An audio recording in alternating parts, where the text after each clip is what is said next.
Makikita nyo po, nung nagsimula, ang sinasabi po nila ay 45. Nung pong kalagitnaan ng nakarang buwan, sinabi po nila mga 24 na lang.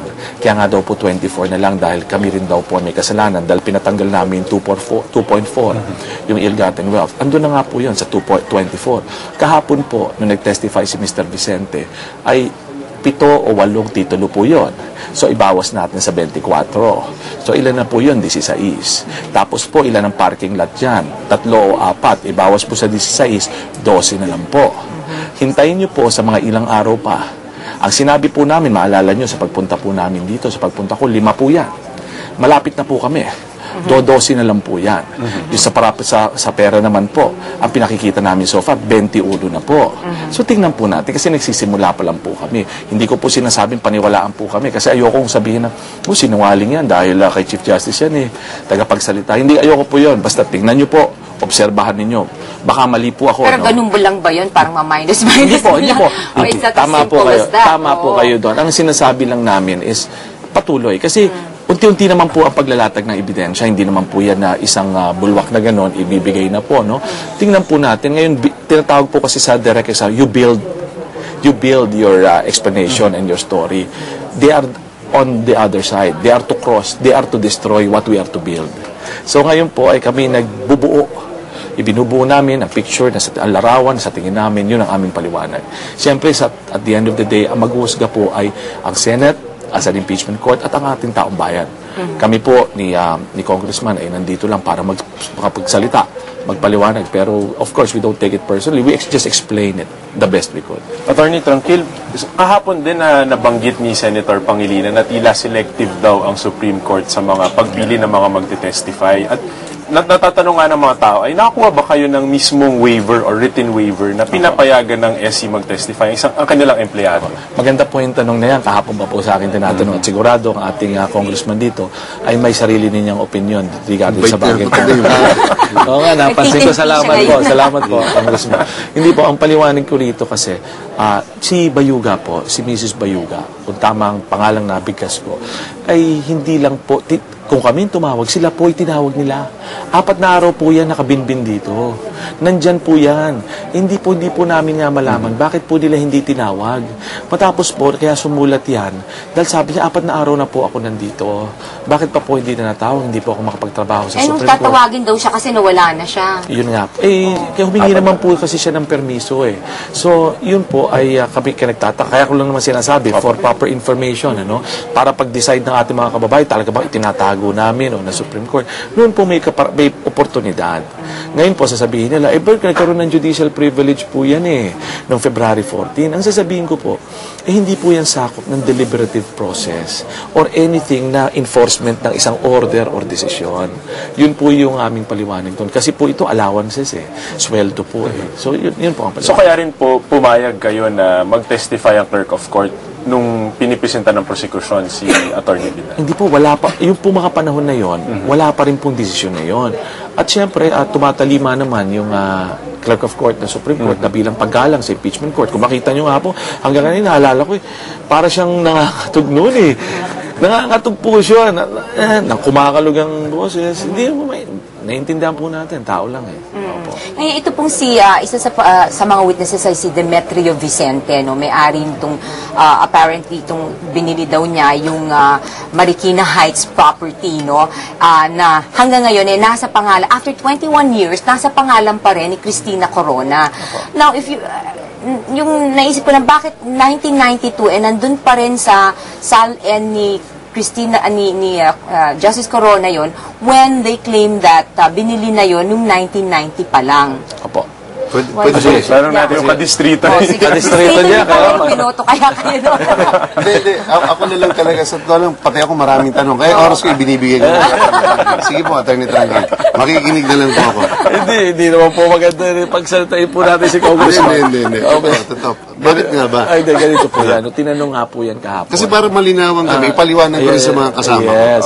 Ganito po yan, no? May kita nyo naman po na nung tinanong siya, no? Very candid naman po yung testigo.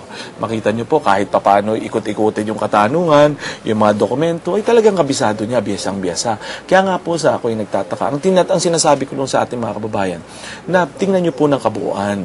Kasi po hindi naman kahit po sa mga Supreme Court decision ng kredibilidad ng isang testigo, ay hindi natin po pinag-uusapan yung meron bang konting ganito. Kasi po nangyayari, sa kabuuan, mukhang totoo, pero kilitin ko dito. Kasi po yun, di ba? Ganun yan, kilitin, di ba? Dito, pwede yan. Pero parang tawa ng tao sa kilitin kahapon. Hindi po. Ngayon, yung sa 1992 po yan, sa pag nagpresenta na po kami paliwanag. Kasi po merito yan eh.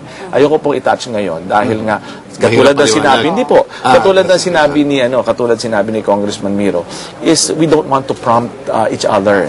Kasi nangyayari yung syempre meron din kami mga assistants, uy, sinabi nila yon, sigurado itong gagawin nila.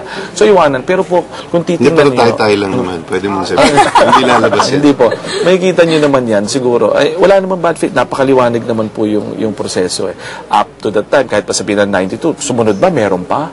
Wala naman ho eh. Pero okay, kasi meron siyang sinabi na parang tatlo yung tax declaration na sinasabi niya that for the yung dalawang lote tsaka yung bahay mismo. Pwede ba yung tatlong tax declaration magkakaiba yon?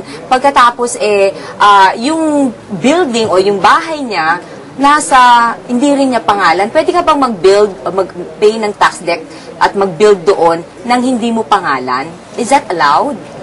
Well, yun ang punto namin. No? Is kahapon, mas maraming katanungan kaysa kasagutan si Demetrio Vicente ang naidala.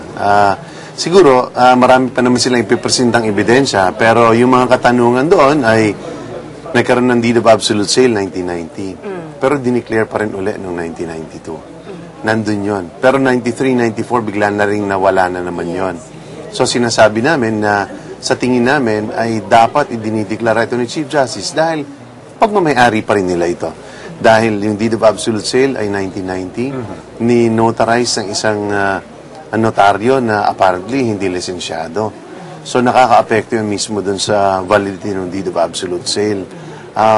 Pangatlo, relative sila, no? Yung Coronado din ang kanyang apelido, they're second cousins, matagal silang magkakilala. Pangapat, katakataka na pati yung titulo at yung tax declaration ay nasa pangalan pa rin po ni Cristina. Panglima, nung tinanong siya, bakit hindi mo po pinapalipat? Ngayon ka lang ba nakabili ng property? Hindi. Negosyante ako. Bumili siya ng property sa Tandang Sora, ibinenta niya. Meron pa siya isang property yung ginawa na kasabay nito. So, ibig sabihin, bihasa siya. Bakit hindi mo inilipat? Hindi ko nilipat kasi mahal yung transfer tax. Sabi sa kanya, magkano? Hindi ko alam. Paano mo? 200,000 No. Sabi niya, hindi ko alam kung magkano eh. Basta alam ko mahal. Paano mo malalamang mahal ang isang bagay kung hindi mo alam? So when he was actually informed that the cost of transfer in 1990 was less than 3,000 pesos, ay ang binabayaran niyang real estate taxes, more than 10,000 pesos, yung amilyar. Pero yung pagpapalipat ng titulo, papunta sa iyo para masecure ka, para nasa pangalan mo, hindi mo mabayaran yung less than 3,000 pesos. So, mas marami pang katanungan na parang tila, talaga bang sa'yo yan? O caretaker ka lang? O ano ba talaga ang relasyon? So, tingin namin, yun ang papel namin sa prosecution na butasan namin yung pinipresenta nilang testigo. Tingin nila magpapatibay sa kanila. Ang amin is, tingin namin napakaraming inconsistencies. At panghuli, sabi sa kanya doon, siyempre tinatanong siya, magtataka po kayo, tinatanong siya, saan nyo pinanotaryo? Sa Makati? Saang building? Hindi niya maalala. Anong palapag? First floor yata. Hindi niya maalala yung circumstances. Bumili ka ng isang lupa, more than 2,000 square meters parcel of land. Tinanong sa kanya, sino kasama mo? Si Cristina Corona. Si Justice Corona, kasama mo. Sabi niya muna, hindi. Nung ipinapakita na sa kanya yung deed of absolute sale, nakita niya nandun ay testigo, hindi, kasama ko. Sabay tawa siya. So, ibig ko sabihin, ang dami rin kasing inconsistencies. Hindi ko sinabi nagsisinungaling siya, pero parang kung yun ay magpapatibay, tingin namin hindi naging matagumpay. Okay. Our final words, what to expect, especially magsisimula nga po kayo sa cross at inaantabayanan nga po sa defense si Attorney Maidas Marquez kung makapag-testify. Let's start with the defense. Well, sa ngayon kahit tingnan nyo, wala po siya dyan ngayon. Sa aming kwarto, ang meron po kami dyan ay mga testigo na ilalatag namin ngayong hapon. So, abangan po natin kung sino-sino ito. We have a number of them, siguro mga 3 hanggang 4 po. At andyan rin po si Mrs. Bayuga na handa ng i-cross-examine ng prosecution.